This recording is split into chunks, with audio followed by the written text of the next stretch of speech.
Nós vamos dar início à segunda mesa, violências parentais.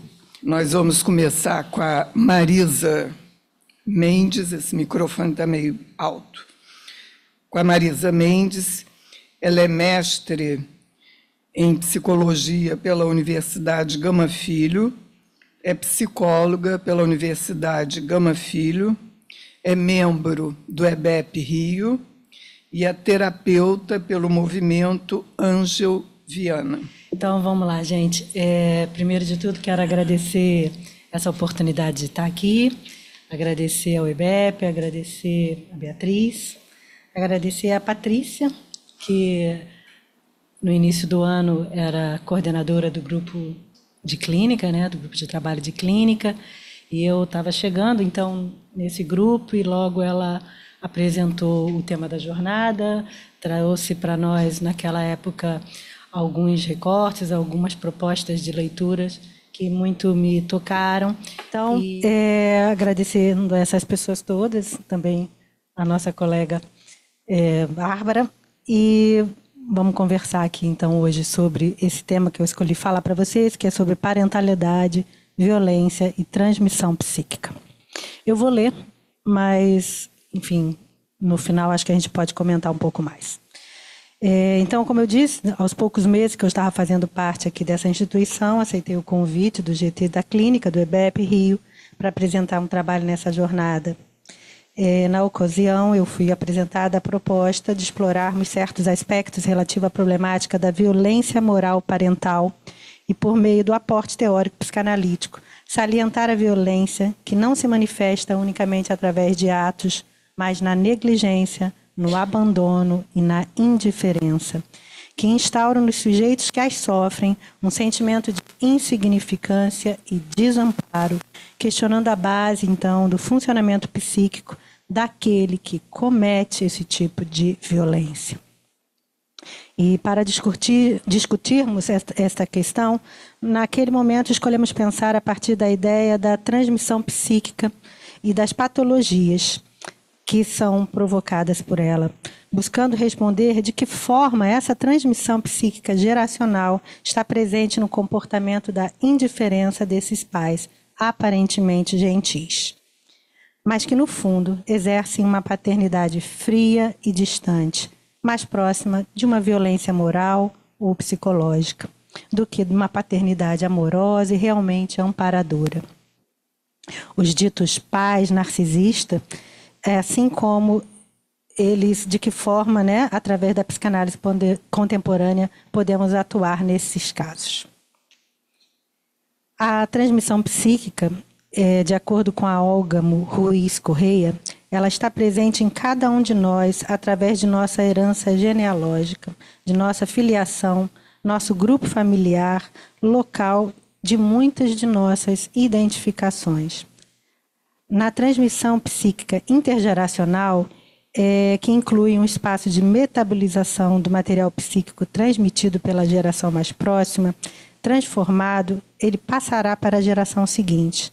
Mas na transmissão psíquica transgeracional, há a presença de um material psíquico, de uma herança genealógica não transformado, não simbolizado, e que contém lacunas e vazios nessa transmissão, e cujo significado vai apontar para um fato psíquico inconsciente que atravessa diversas gerações.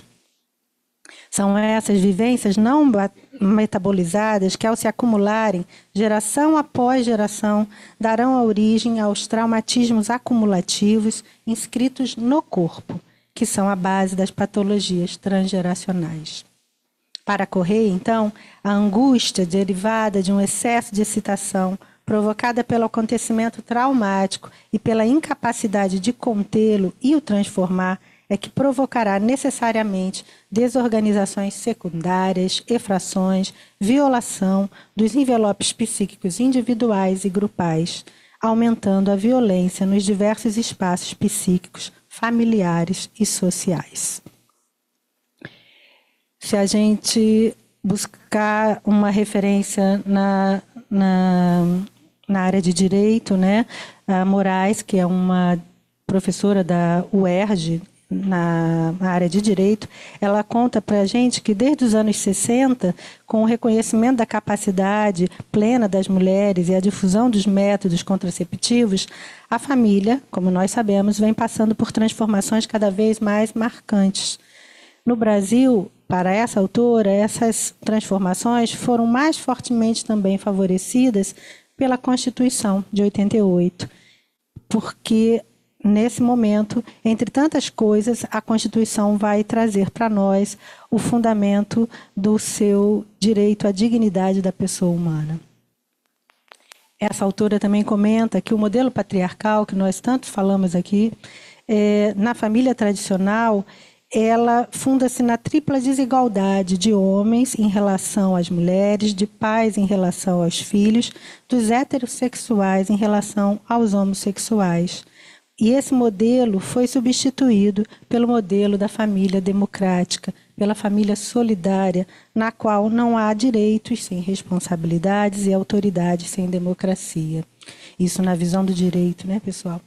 Neste novo modelo, então, agora mais plural em suas formações, porém cada vez mais restrito na convivência do número de suas pessoas, são ampliadas as autonomias individuais nas relações conjugais e as responsabilidades são crescentes, mais solidaristas nas relações parentais. No passado, a criação dos filhos estava dividido com vários personagens, avós, tios, parentes próximos. Hoje, a educação pode estar limitada à figura da mãe, do pai, no máximo dos pais, sejam eles representados por qualquer composição de gênero. Contudo, de acordo com a Moraes, cabe agora ao Estado tutelar pela segurança dessas crianças. Essa autora salienta ainda que nesse novo modelo a responsabilidade dos genitores aumenta. A família instrumental deve zelar pelo crescimento saudável da criança, propiciando condições para o desenvolvimento da personalidade de todos e a cada um de seus membros, o que favorece uma maior individualização. Os protagonistas agora são os filhos, e o divórcio é uma possibilidade mais presente quando não atendida às necessidades dos indivíduos. É exatamente essa ênfase no indivíduo que, ao mesmo tempo, propicia melhorias no contexto sociofamiliar que potencializa o mal-estar contemporâneo, onde o narcisismo e o desamparo predominam. O narcisismo, que se tornou um termo comum no vocabulário social, é um termo que ninguém quer ter para si como um rótulo, né? Passou a ser sinônimo de uma pessoa ruim, um modo de funcionamento a ser combatido. Mas para nós, na psicanálise, é apenas um estágio comum do desenvolvimento sexual humano. Contudo, quando não vivido na sua plenitude, dessas etapas, ele pode se tornar patológico. A crise das relações humanas na atualidade já foi descrita por diversos autores, Bauman, Birman, entre outros, e aponta para vínculos frágeis, predomínio da imagem, da velocidade, da intensidade dos acontecimentos, do excesso e da simultaneidade das informações, da fragmentação das unidades, onde a solidez e a durabilidade dos relacionamentos, dos projetos e do mundo estão enfraquecidos, promovendo novos modos de subjetivação. É neste contexto que estão incluídos o que se passou a se chamar de personalidades narcísicas. O narcisismo, que chamamos de patológico, produto dessa nova cultura, se caracteriza pela impossibilidade do reconhecimento do outro como uma figura de alteridade e a assunção de relações simétricas, nas quais o outro é visto como um objeto a ser utilizado a próprio favor. Para o engrandecimento e exaltação da própria imagem. São formas de estar no mundo autocentradas, exteriorizadas, focadas no olhar do outro em busca de confirmar a própria imagem, o que, do ponto de vista psicanalítico, aponta para uma relação ambígua com esse outro, uma vez que este, ao mesmo tempo que confirma, ameaça o sujeito, ao revelar o quão distante esse se encontra do seu ideal. perante o outro. Somos todos vulneráveis.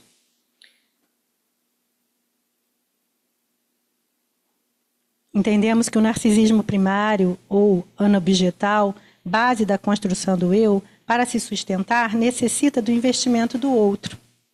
É através do olhar libidinizado do outro que a criança se coloca no mundo. E somente quando transbordado esse investimento sobre si, o eu poderá voltar-se para o objeto, adentrando no narcisismo secundário ou o narcisismo do ego. Nesse momento de vulnerabilidade, ao se perceber não mais soberana no coração da sua mãe, resta à criança tentar reconquistá-la. Surgem os ideais do eu, fruto das identificações com as figuras parentais, seus representantes, e a possibilidade de investir em um objeto. A vulnerabilidade permite a formação do eu. Em uma sociedade em que não há espaço para ser vulnerável, o narcisismo predomina. A questão da vulnerabilidade traz de volta a discussão sobre o desamparo para a discussão das patologias atuais. O desamparo, pensado por Freud, a partir da incapacidade motora e biológica do bebê em satisfazer suas necessidades, suas próprias necessidades de vida, o que o coloca numa posição de dependência desse outro. Esse mesmo outro que ampara também é fonte de ameaça, uma vez que é o estranho e o invasor. Mas perante essa ameaça, quando bem investido, o sujeito cria.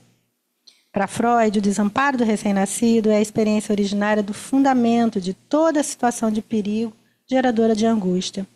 Até por condições de se defender, para até ter condições de se defender e criar uma angústia sinal, a criança ficará submersa na sua angústia automática.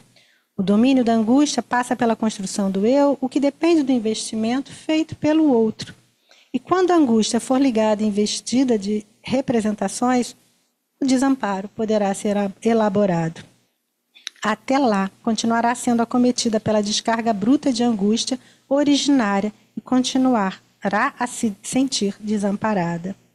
O desamparo, nessa perspectiva, é um modelo de subjetividade aberto e traz ao outro o outro como marca da alteridade, sendo a condição fundamental para a possibilidade de criação de modelos defensivos e transformação de vivências inomináveis para o campo da representação simbólica, permitindo assim a abertura para vínculos sociais.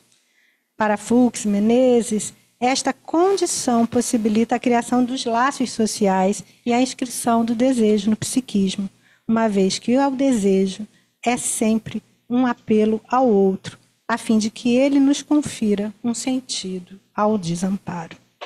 Contudo, nem sempre as coisas sucedem assim.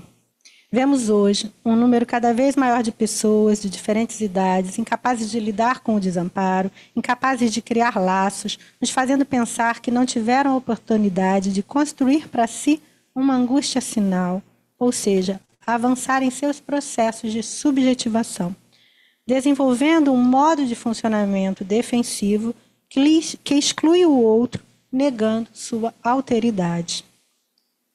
E é nessa condição, muitas vezes, que o outro é apenas uma ameaça ou um objeto a ser utilizado. Nesse fechamento sobre si, narcísico, a violência pode se instalar. Patrícia Safete, aqui presente, nos apresentou o texto de Nicole Jamet no livro La Violence Morales, que salienta a recusa de se deixar afetar pelo outro, pelo medo da perda de controle, tendo como resultante relacionamentos tóxicos, destacando a violência moral desses pais gentis que se estabelece através de uma rejeição afetiva sutil. A indiferença, ela pode ser definida como uma incapacidade de sentir algo por alguém ou alguma coisa, oposto de empatia, uma ausência de resposta ou interesse, uma desafetação. Um estado onde pouco importa uma coisa ou outra. Etimologicamente, a palavra indiferente tem sua origem no latim indifferens, entes, e significa que não é bom nem mal. Ser indiferente pode ser definido como alguém a quem nada comove, que não se importa com nada, algo que não possui importância, que demonstra pouco ou nenhum interesse em relação a algo ou alguém. Falar de coisas, indiferentemente. O Green adiciona ao modelo do desamparo e do narcisismo o conceito de mãe morta. Um modelo materno onde a mãe, ou seu representante, por alguma razão, não está vivo o suficiente na relação com a criança. Embora lhe conceda os cuidados básicos, essa mãe não investe afetivamente na criança. A mãe morta ampara a criança no que tange às suas necessidades biológicas. Contudo, este amparo não é suficiente para dar continência à dimensão pulsional, mortífera, e assim auxiliar em sua modulação e sua simbolização. O que faz com que a identificação se dê pela via do negativo. É o narcisismo de morte, conceito também desenvolvido por esse autor. Uma modalidade defensiva que caminha na direção dos desligamentos e da retração nos processos de identificação, marcado pelo desinvestimento objetal que leva à construção de um eu frágil, com dificuldades de simbolização, marcado pelo sentimento de perda da identidade, da desagregação e do vazio. De acordo com Márcia Azevedo, o contexto histórico de uma pessoa tem duas dimensões. A história contada, em que são trazidos elementos que servirão de referência identificatórios, constituintes dos ideais do sujeito, a sua mitologia pessoal, mas também a história sentida, aquela que se passa sem que o sujeito perceba que está tomando para ela ou identificado por ela. Essa anestesia do sentir, presente na indiferença desses pais gentis, nos faz pensar na ideia de trauma. O trauma, um termo originário da medicina e da cirurgia, na psicanálise, refere-se a um choque violento, um acontecimento intenso na vida do sujeito, pelo qual o mesmo é incapaz de reagir de forma adequada, produzindo um desborde emocional que provoca efeitos patógenos duráveis na organização psíquica. O trauma deve ser elaborado, caso não seja, vir um sintoma. Neste sentido, entendemos o modelo dos pais indiferentes como sujeitos que, em sua base, encontramos um tipo de funcionamento psíquico, o narcisismo, e que este modo de estar no mundo tem sua origem em um trauma. Uma vivência real de violência que agora, através da indiferença, se apresenta na vivência com o outro, muitas vezes semelhantes ao que Green descreve como uma mãe morta. No contexto da parentalidade, esses pais são incapazes de se afetar com suas crianças. Essa incapacidade de sentir impede de perceber o outro com as suas diferenças e suas necessidades, em sua alteridade, impede de amar. Não amadas, essas crianças, assim como seus pais, também estão traumatizadas. O traumático da vivência de indiferença afetiva se apresenta como uma forma singular de padecimento psíquico, pois refere à incapacidade parental de fazer a criança se sentir amparada, de incluí-las na malha psíquica grupal. A malha grupal do psiquismo, de acordo com a Correia, é a base da construção da nossa subjetividade e pode ser observada tanto na dimensão simbólica, quanto no campo do imaginário, quanto no eixo da transmissão geracional. Para ela, as mudanças nos sistemas de transmissão psíquica e socioculturais, assim como suas fissuras, colocam em primeiro plano na modernidade a polaridade negativa da transmissão, capazes de demonstrar variadas patologias nos vínculos geracionais que possibilitam novas leituras clínicas. Foram psicanalistas franceses que, a partir dessas perspectivas, se interessaram pelo estudo do que eles denominaram como conceitos chaves da clínica psicanalítica contemporânea, tais como os efeitos dos segredos de família atravessando gerações, o luto impossível de uma pessoa significativa, a identificação secreta com o outro e o enterro intrapsíquico de uma vivência vergonhosa, as criptas. Conceitos esses fundamentais para a problemática teórico-clínica da transmissão psíquica intergeracional. Para esses autores, esses temas carregam em si a necessidade da renovação e ampliam e revisam alguns conceitos psicanalíticos. Dentre dos expoentes desse percurso, Nicolás Abraham e Maria Torok, psicanalistas húngaros, merecem destaque. Ambos conceitualizam sobre o contexto do trauma e a presença constante da morte na transmissão psíquica geracional. Os mortos em vida. O sujeito criptoforo, aquele que porta em si uma cripta, uma sepultura. Entre outras contribuições, esses autores destacam o âmbito do real nas situações traumáticas, assim como a força de outros traumatismos de ordem intergeracional desenvolvidos e sustentados na fantasmática familiar, resultando numa nova perspectiva clínica sobre os estados patológicos de luto, os traumatismos, os percursos do sofrimento narcisistas e diversas expressões de perversões. É nesse sentido que podemos pensar a parentalidade indiferente como algo a ser pesquisado a partir do modelo da transgeracionalidade e dos traumas psíquicos encriptados. Algo que se transpõe de geração em geração e precisa ser cuidado para não continuar a ser transmitido. É neste contexto que encontramos os sujeitos lançados em afetos que não conseguem simbolizar nem antecipar, sujeitos desamparados, sem condições de movimento, incapazes de criar para si uma saída e para seus descendentes. Corpos carregam uma história. É através deles que a vida pode voltar a ganhar um sentido. Um modelo de trabalho psicanalítico que não condiz com a indiferença. Cabe a nós, psicanalistas, nos aprofundarmos em nossas próprias capacidades de sentir para entendermos e sustentarmos o sentir dos outros, possibilitando, quem sabe, a abertura para essas criptas. Muito obrigada. Então, agora eu vou passar a palavra para a Patrícia Serfati. Ela é psicanalista clínica, membro do EBEP Rio de Janeiro, é doutoranda em saúde coletiva pela Universidade Federal do Rio de Janeiro, é mestra em teoria psicanalítica pela Universidade Federal do Rio de Janeiro, é pesquisadora em violências e subjetividades, professora da Casa do Saber. E esse trabalho que ela vai apresentar já é resultante, já é uma nova apresentação de um artigo que está publicado na revista Estilos da Clínica da USP. Queria primeiramente agradecer o EBEP por esse encontro, a comissão da jornada por ter proporcionado esse evento, todas as pessoas que estão aqui presentes e as mulheres dessa mesa, com as quais a gente realmente teve esses encontros muito, muito bons, né? Desdobrando essas temáticas.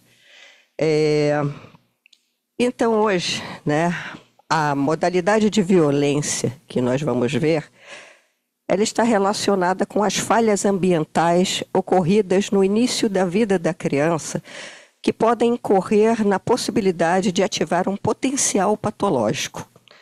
A necessidade da criança depender de um outro, não no sentido de ser dependente, mas no sentido de poder contar com alguém, com um adulto investido psiquicamente, que proporcione afeto seguro, é um princípio organizador.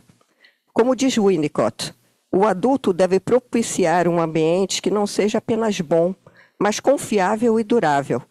Precisamos de um ambiente suficientemente bom ao longo de nossa vida, e não apenas na infância. Como atravessamento da cultura, temos a crença de que honrar pai e mãe seria algo incondicional. Torna-se uma imposição cultural, mesmo quando os pais são emocionalmente imprevisíveis e são incapazes de promover confiabilidade ambiental.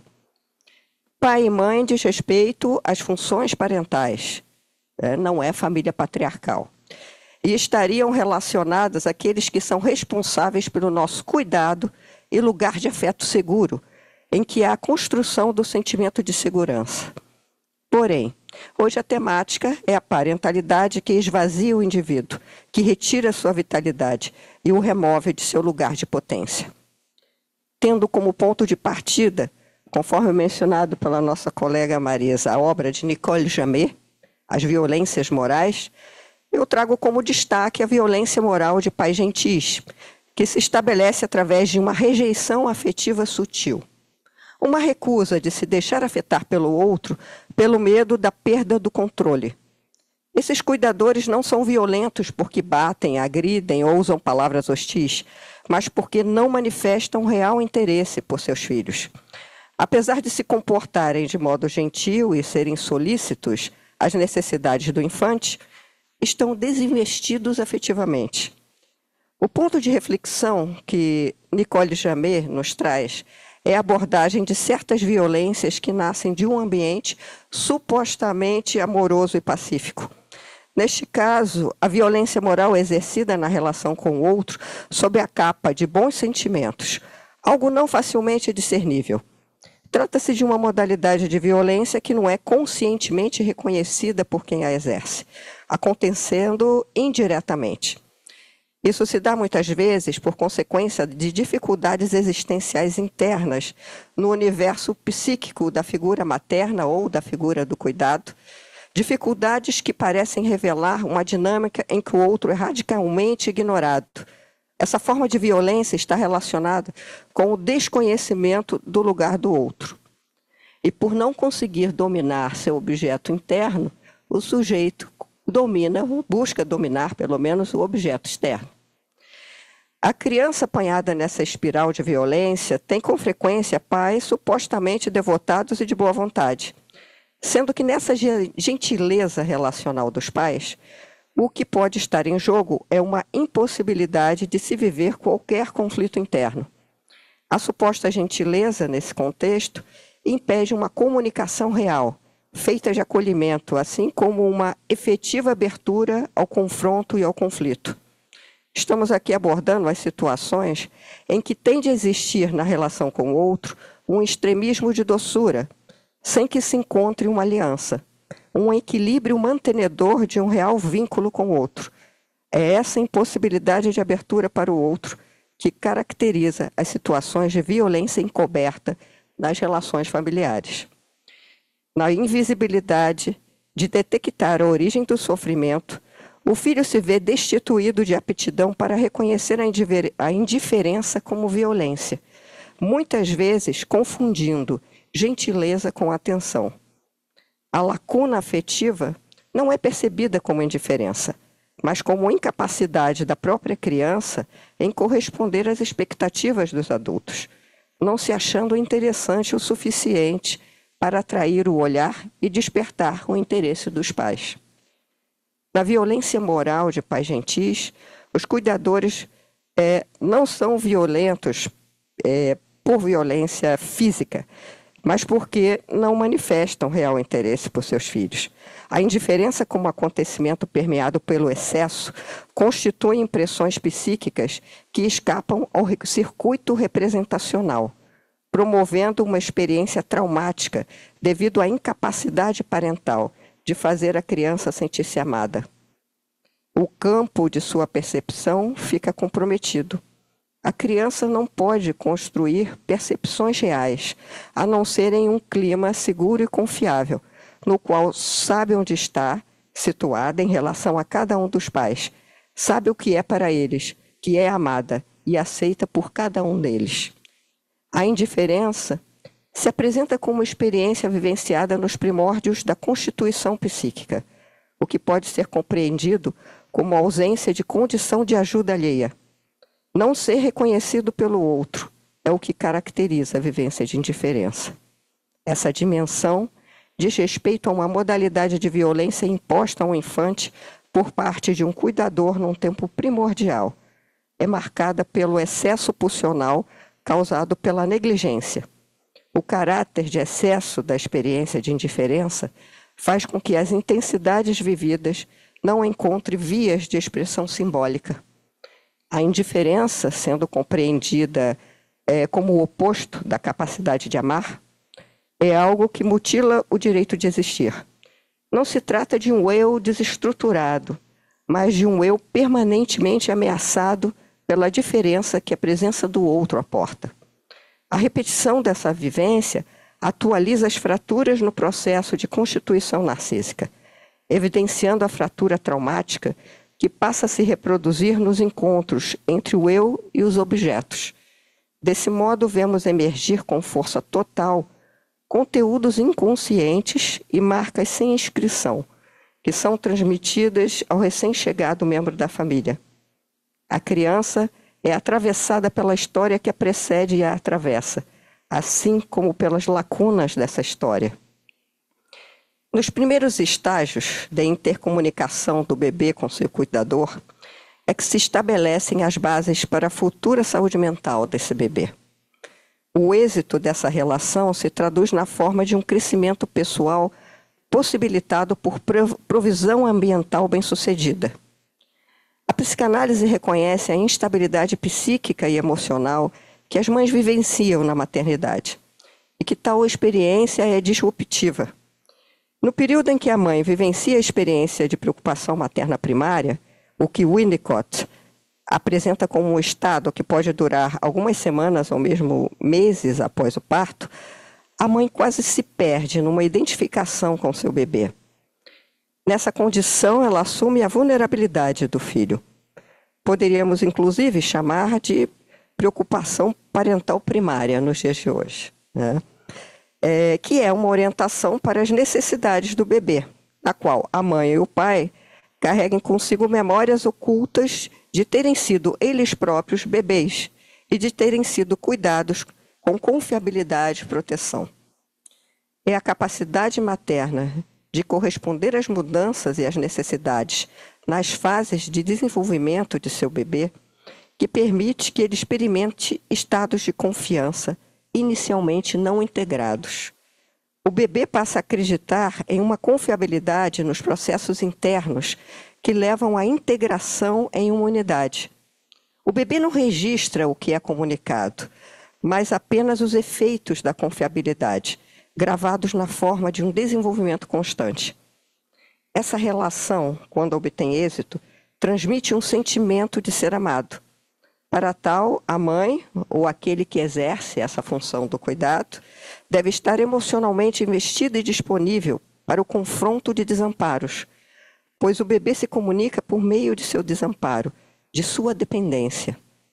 A transmissão de sentimentos entre mãe e filho inicia-se durante o período fetal, durante o qual a criança já absorve as mensagens que lhe são transmitidas e se intensifica após o nascimento. Quando essas mensagens são transmitidas sem significação, se tornam sem possibilidade de integração no psiquismo da criança, acarretando muitas vezes prejuízo para a sua individuação e seu processo de singularização. Se os conteúdos transmitidos forem muito negativos ou invasivos, a criança, por não contar com um psiquismo maduro, corre o risco de se identificar com aquilo que não pôde ser elaborado no psiquismo dos pais. A indiferença pela ignorância de vínculo é a indiferença do ambiente aliada à sensação de incomunicabilidade sofrida. Ao abordar os tipos de violência que as crianças sofrem por parte de seus pais gentilmente narcisistas, indicamos que o controle, assim como a indiferença, pode levar à aniquilação do outro por meio de um apagamento silencioso. Nesse caso, aos poucos, o cuidador se retira da relação, estabelecendo um congelamento afetivo, uma toxicidade veiculada por essa vivência de indiferença. O desamor é uma modalidade de violência e se refere a um sistema de destruição. Nesse caso, não se trata apenas de ausência de amor, mas de uma violência constante que o infante interioriza a ponto de, muitas vezes, vir a assumir como resposta defensiva extrema a violência exercida sobre ele por meio de comportamentos autodestrutivos ou heterodestrutivos, né? A destruição do outro. Os maus-tratos psicológicos são difíceis de detectar nas violências exercidas por pais gentilmente narcisistas. Os genitores parecem, em determinados casos, agir para assegurar sua própria bondade, pelo medo inconsciente de serem atacados ou abandonados pela criança. Suprir a criança é preencher a si mesmo, tentando evitar sentir seus próprios sentimentos negativos. Os pais negligentes no papel de cuidado são agentes de violência, pois a indiferença experimentada consiste numa modalidade de abuso que esvazia, desvitaliza e debilita a criança psiquicamente. O apagamento do eu se dá através de um processo silencioso e imperceptível, tanto para o infante quanto no entorno social. Nicole Jamet diz que a maneira como aprendemos a amar o outro é aprendida a partir de certas experiências fundantes. Na concavidade dos braços maternos que sustentam o bebê se aprende o amor. Nos braços e através do olhar do cuidador. É através desse processo de mutualidade. Se obtém o apoio para aprender e qualificar os próprios sentimentos. A segunda experiência se baseia na maneira como o pai se impõe ou não nessa relação inicial com a figura materna.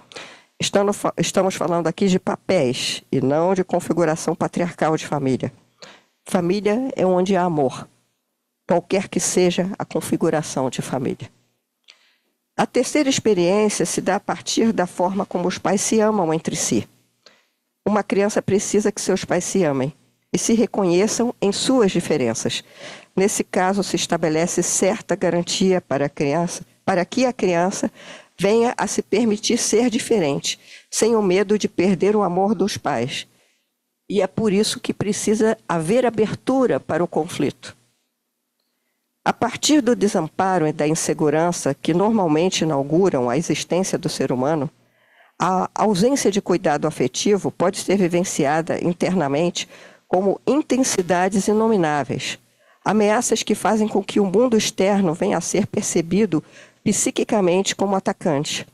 Desse modo, o ego se encontra muitas vezes assombrado por seus objetos internos. Como em psicanálise não existe causa e efeito, tudo se dá a posteriori, cada um dará um destino psíquico a essas intensidades.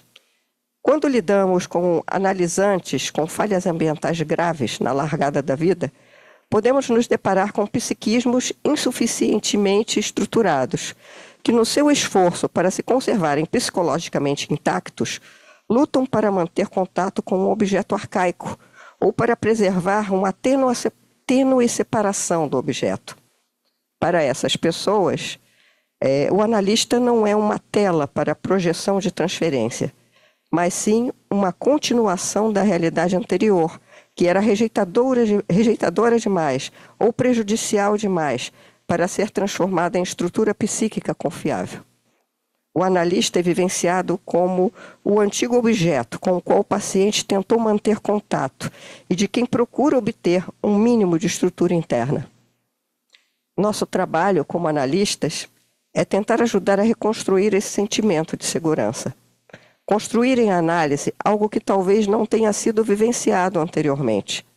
Caminhar com o nosso analisante pela senda do afeto seguro, do amor de transferência, reelaborando o olhar e retomar esse contato com o mundo como um lugar não atacante, como um lugar que precisamos sim lidar com imprevisibilidade, mas também reconhecer o mundo como um lugar de conexões afetivas, com pessoas que podemos contar e amar. Ajudar a cumprir tarefas psíquicas que os robusteçam emocionalmente. Acionar alarmes para que não se adaptem à violência, até então não reconhecida nessa vivência anterior. Mas que reconheçam e que se retirem desses espaços quando possível. Que aprendam a acreditar que os espaços de confiabilidade existem e que só é preciso procurar mais até encontrar. A construção do sentimento de segurança é o que nos faz caminhar no mundo com vitalidade, acessando, como diz Winnicott, nossa força vital. O que nos retira do lugar de potência não é família. O que não nos faz sentir amados e nos destitui de nosso sentimento de pertencimento não é família. Família é inclusão, acolhimento e acolhimento emocional. Precisamos nos libertar do complexo de sagrada família e nos livrarmos do excesso de compreensão para promover nossa cura. A gente vai dar continuidade agora com a Bárbara Fleury Curado. Ela é psicanalista, graduada em psicologia pela Universidade Federal de Goiás, é mestre e doutora em psicologia clínica e cultura pela Universidade de Brasília e autora de Ensaios de uma Psicanálise. Oi, gente. O meu trabalho aqui hoje, na verdade, que eu quero trazer para vocês, eu vou falar assim sobre a violência familiar. E acho que ele surgiu muito de uma inquietação que veio da minha clínica. Quando eu comecei, assim, acho que um momento que eu comecei a reparar o tanto que a violência familiar é recorrente. Como é que ela chega o tempo todo no consultório, né? E só que eu comecei a ficar encucada, comecei a me perguntar, assim... Comecei a ficar encucada, assim, com tanto que algumas pessoas, às vezes, demoram anos para reconhecer alguns tipos de violência, né? E comecei a me perguntar sobre isso, assim, por que isso acontece, né? O que rola? E então esse trabalho foi um tanto uma tentativa de pensar sobre isso, na verdade, né? E aí, quando eu falo isso, assim, de reconhecer essa violência, né? Eu não estou nem falando assim, como é que eu vou dizer? Comecei a pensar também em quando que isso chega a virar denúncia, né? E aí eu fiquei pensando na minha clínica, né? Tentando lembrar de algum caso que deu em denúncia, né? Que foi a público. E aí eu lembrei de um caso, né? E nesse caso que essa pessoa conseguiu denunciar, né? Só aconteceu depois de um assassinato. Então, depois que o filho foi morto pelo irmão dela, ela conseguiu denunciar. Bom, mas aí o pior já tinha acontecido, né? Então... E aí, gente, quando eu estou falando de família aqui, quando eu falo em violência familiar, eu quero dizer assim, acho que eu estou falando muito de um ideal de família, né? Que eu estou falando desse ideal, pensando muito nesse núcleo familiar, papai, mamãe, filhinho, ou então, de outra forma, assim, a gente pode dizer da família tradicional. E a gente sabe, assim, eu falo assim, quando a gente está na clínica, né, a gente começa a perceber que com frequência, a violência, e eu falo quando eu falo que a gente começa a perceber, mas não basta só a gente escutar, né? Acho que tem um momento a gente começar a refletir sobre isso, né? A gente começa a perceber e refletir sobre como, com frequência, a violência ela é experienciada primeiramente no âmbito familiar. E acho que a gente percebe muito assim que sofre-se de família, né? Tanto a família real quanto a família ideal. E aí eu fiquei pensando, né, por que disso, né? E acho que uma das coisas que me veio foi porque a nossa estrutura social é narrada através da família. O que eu estou querendo dizer com isso, né? A gente aprende a se contar através das narrativas familiares. Mas é mais do que isso, né? Nós somos interditados, impossibilitados de se pensar sem uma família. E aí, também a liberdade aqui de trazer... Eu lembrei de uma aula do Roland Barthes que ele vai fazer, eu vou chamar de brincadeira, porque ele tem uma liberdade aqui para fazer essa analogia, né? Em que ele vai dizer assim que a língua, ela não é nem reacionária, nem progressista. Ela é simplesmente fascista. E ela é fascista porque o fascismo não é impedir de dizer, mas é obrigar a dizer. Por que eu trouxe esse trecho, né? Aqui a gente pode ler, eu falo, tem uma liberdade, né, gente, na forma do Barthes, falar isso daqui, né? Então, assim, a gente pode pensar assim que, em vez de fascismo, a gente pode ler como, às vezes, um autoritarismo, né? Para quem está preocupado aí com um certo rigor com a palavra fascismo, né? Mas eu acho assim que, indo por esse caminho, a gente pode pensar que a família, quando tida como condição para a estruturação do sujeito, ela se torna fascista. O fascismo, ele opera aí quando ele nos obriga a nos narrarmos de determinada forma.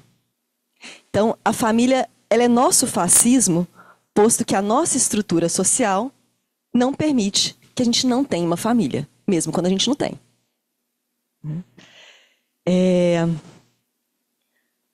aí é importante dizer, né, que o capitalismo moderno, né, ele nos faz crer que a única forma possível de socialização primária é a família. Né? Como se fosse impossível a gente sobreviver, né, sem família. Ou seja, o ideal de família, tentando falar de uma outra forma, né, ele impede que a gente reconheça outras formas de socialização. Quais as consequências disso? Sofrimento. A gente sabe. Mas não só sofrimento, como violência. Né? A gente sofre, então, com a família que a gente tem e a família que a gente não tem. Para piorar, tudo isso não é assunto público. É assunto privado. Né? Briga de marido e mulher não se mete a colher. Enquanto mais a família, acho que isso é muito importante a gente pensar isso, que quanto mais a família ela é intocada pelo público, ou seja, quanto mais a família ela é intocada pelo público, quanto mais ela é sacralizada, mais ela se torna o palco, assim, o local privilegiado para a violência acontecer, né? O local onde é possível que a violência ocorra. E que a gente nem fique sabendo, né? E aí eu vou falar assim que um exemplo disso, exemplo talvez bobo, né? É como a gente se indigna facilmente, né, quando a gente vê uma criança apanhando. Eu lembrei de semana passada eu vi um vídeo de uma criança numa escola na França apanhando da professora e eu fiquei assim com o estômago revirado, né? E eu fiquei pensando depois, né? Mas acho que eu já vi cenas assim, de crianças assim apanhando de pai e mãe. Talvez eu não tenha ficado com o estômago tão revirado. Então, a gente se indigna facilmente de uma criança apanhando de um adulto que não seja pai e mãe, né? Ou seja, fora de casa, né? A gente se indigna facilmente quando um adulto que não seja autorizado pelos pais briga ou chama a atenção de uma criança. Criança tem dono. Né? E nessa lógica, só os proprietários têm direito à violência. Caso seja necessário, lógico. Mas eu queria falar aqui de uma violência ainda mais sutil ou mais implícita. Não sei se é sutil, acho que é implícito o termo, né? E aí eu vou trazer um romance do... Não vou dar spoiler para quem tiver interesse, mas é um romance do Domenico Starnone, chamado Laços, que eu gostei muito, assim. Ele é dividido em 3 partes. É um romance familiar, em que a primeira parte ela é narrada. A gente vai ter a gente vai ter notícia dessa história familiar, né, na primeira parte, escutando a versão da mãe, mulher, esposa, mãe. A segunda parte do pai. E a terceira parte da filha. Mas, assim, uma das coisas que mais me chamou a atenção nesse romance, na verdade, é uma nota, uma introdução, assim, da tradutora do italiano para o inglês. Eles até mantiveram essa nota porque realmente é linda, né? Depois vale a pena ler. E nessa nota, ela traz uma ideia central, a meu ver, né, quando a gente fala de família, que ela vai falar de palavras dela, né? A necessidade de conter e a necessidade de libertar. A necessidade de conter e a necessidade de libertar. O título em italiano, e aí me perdoem porque eu não sei falar italiano, né? Mas eu acho que a palavra seria lati, enfim. Que significa tanto cadarços, que aí tem uma cena aqui na história que gira em torno de uma criança amarrando um cadarço, enfim. Mas também significa elo, né? Pensar assim num elo amoroso, que ao mesmo tempo que ele une, ele também prende. Então, assim, o tempo todo, a história, esse romance, ele gira em torno dessa tentativa de amarrar, desamarrar, criar, destruir.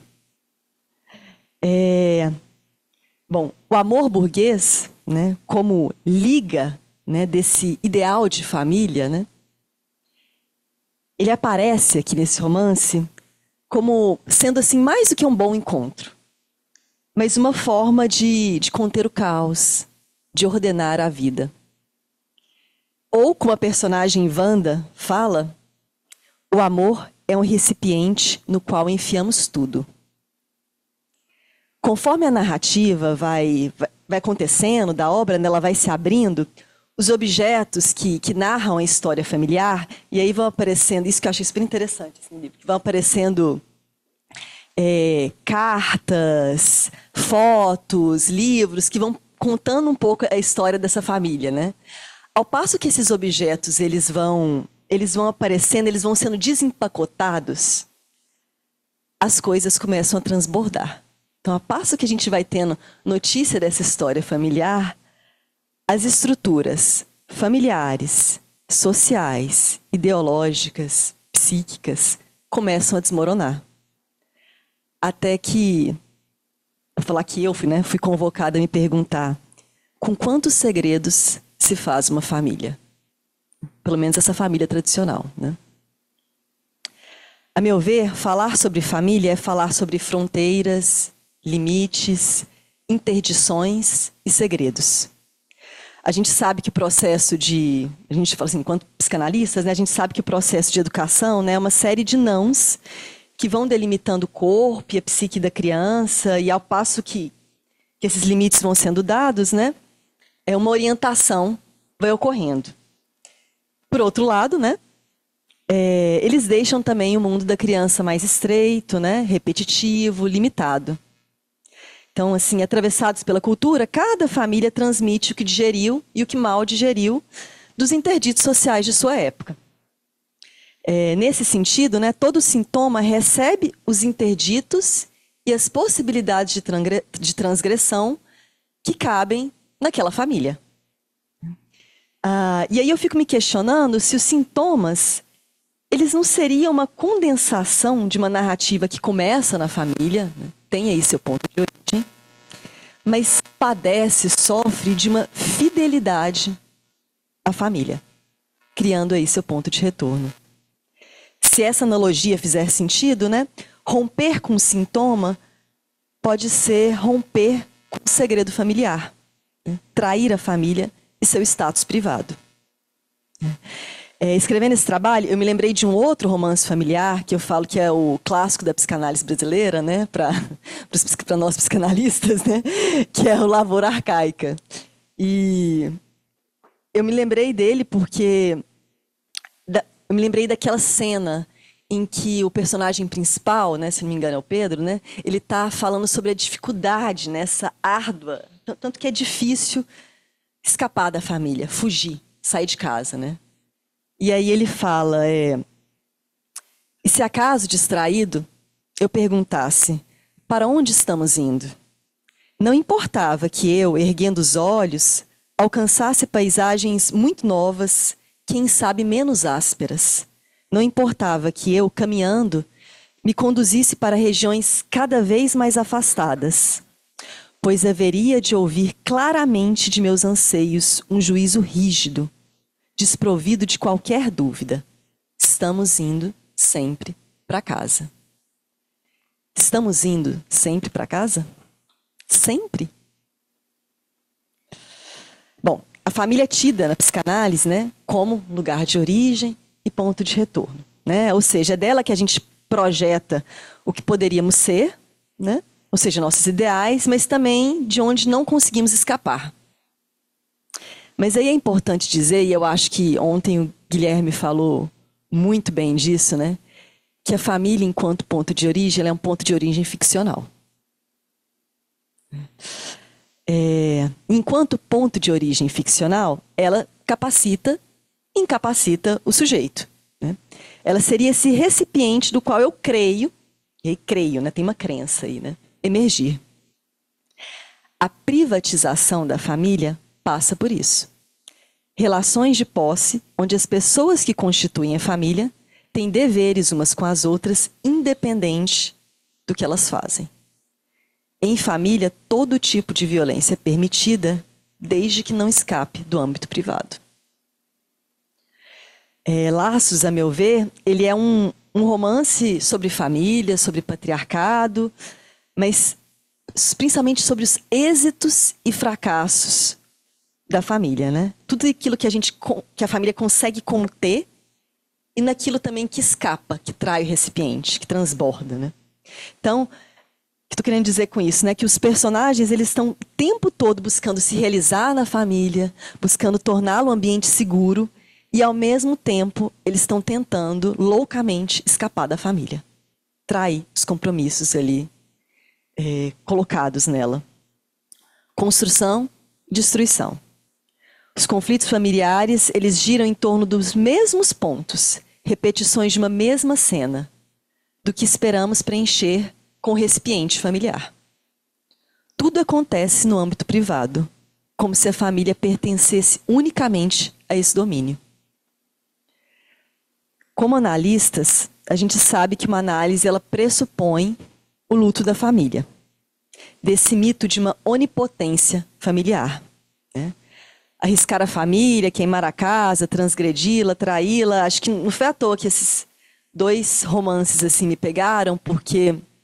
E aí é muito interessante, achei uma coincidência interessante que as duas personagens mulheres que têm um papel, vamos dizer assim, importante, vou tentar não dar spoiler, né? Nessas duas obras, elas se chamam Ana, né? Mas enfim, acho que me pegou assim, esses dois romances porque, de alguma forma, ou literalmente, né? Essas famílias, elas pegam fogo, né? A coisa explode. Então, ocupar um outro lugar, além do que me foi destinado, né? Reconhecer e inscrever outros lugares como possíveis no mundo, toda criação passa por essa quebra de silêncio, né? Por esse rompimento com o segredo, né? Por essa bagunça que derruba certezas para apontar direções inexistentes até então. Uma análise, ela passa pelo questionamento desse lugar de origem e retorno que a família ocupa.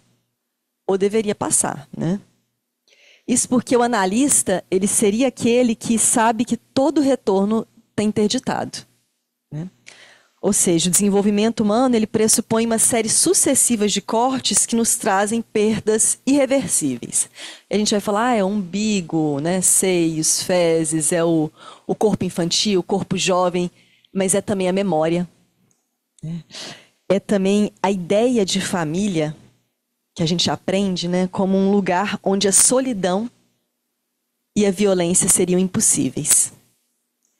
É também a ideia de família como bem privado que não dialoga com o público e não é atravessado por suas demandas. A crítica à família, crítica que uma psicanálise pode e acredito que ela deva fazer, ela possibilita que o lar, né, não se reduza a um retorno a mais uma ficção pobre, fascista, individualizante. Cabe ou caberia, né, ao analista revelar que se a família violenta e limita, é possível que outros vínculos ampliem nossa capacidade de fazer laços, nossa capacidade de nos humanizarmos e de socializarmos, né? Cabe também a psicanálise, aí fora da clínica, né? Talvez seria um tanto do que a gente está tentando fazer aqui, né? Mas não só aqui. Ampliar essa visão sobre parentalidade, né? Sobre educação, sobre rede de apoio e a participação coletiva no que tange a criação de um sujeito, né? Afinal, a responsabilidade dessa criação, ela deve ser só da família? Ontem, não lembro quem falou que a família, para conseguir criar uma criança, era preciso duas pessoas, né? Uma não dava. E aí, depois que eu tive filho, eu sempre, volta e meia, me perguntava, né? Assim, primeiro, a pergunta era, quem que inventou essa coisa louca de família? Como é que a gente acredita nisso, né? E a outra pergunta era, quem que falou que duas pessoas dão conta de cuidar de uma criança, né? Não dão. Um exemplo bobo, né? Eu não sou daqui do Rio, né? E meu companheiro também não. Eu sou de Goiás, ele é de São Paulo. E aí meu filho, que tem menos de 2 anos, né, chegou em casa esses dias, ele virou e falou assim, aperta. Eu falei, não fui eu que ensinei esse aperta, né? Ou seja, é um exemplo bobo para dizer assim que ele fica 8 horas por dia numa creche, desde os 7 meses, né? Essa creche está participando, está formando essa criança, né? Então, fica essa pergunta, né? A responsabilidade, né? Porque acho que por trás, né, de pais violentos, né? E pensando num diálogo aqui com os trabalhos, né, das colegas, eu sempre fico me perguntando assim sobre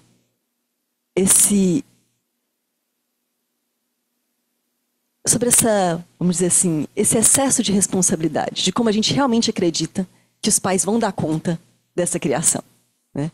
E aí, lembrando até de algumas discussões, né, nos GTs, tanto de clínica quanto de parentalidades, né, a gente lendo, acho que foi no GT de parentalidades, a gente estava lendo o texto da Rita Segato sobre babás, né, e a própria ideia da babá, né, gente, pensar na família tradicional, né, a babá sempre está, né, tá incluída aí, né. A própria ideia da babá, ela denuncia que essa família não dá conta de criar essa criança sozinha, né? Então, assim, enquanto a responsabilidade de criação da criança for só da família, né, governos fascistas continuarão se servindo dos ideais de família para legitimar a violência dentro dela. E aí eu até lembrei de uma manifestação contra Judith Butler que rolou aqui no Brasil, em que tinha um cartaz, que aí dá muito pano para discussão, né? Que estava escrito assim, meus filhos, minhas regras. Dentro de casa, as regras aqui são minhas, né? Enquanto reduzirmos nossas análises psicanalíticas ao fracasso parental, e aqui eu não estou dizendo que isso não é necessário, né? É necessário a gente falar do fracasso parental, inclusive quem tem que fazer isso é a gente, né? Mas quando eu falo assim, enquanto reduzirmos, é a gente se limitar a isso, né? A família continuará sendo assunto de religião, assistencialismo e de clínica. Ponto. Assunto privado, né? Clínica está ali, fechadinho, né? Talvez a única possibilidade de tratar o patos, o sofrimento familiar, o sofrimento que ela promove, é retirando a família do âmbito privado. É alargando a concepção do que forma um sujeito. É redistribuindo as responsabilidades na criação da criança. A necessidade de conter e a necessidade de libertar não se resolve dentro da família. Mas quando entendemos que a família não dá conta disso e começamos a pensar como alargar o campo da formação do indivíduo para além do âmbito familiar. É quando reconhecemos a responsabilidade do território, das políticas públicas e do Estado na formação dos sujeitos. Bom, acho que por enquanto dessas inquietações, o que eu consegui falar um pouco, trazer aqui para vocês, e foi isso. Agora, querer escutar um pouco de vocês também.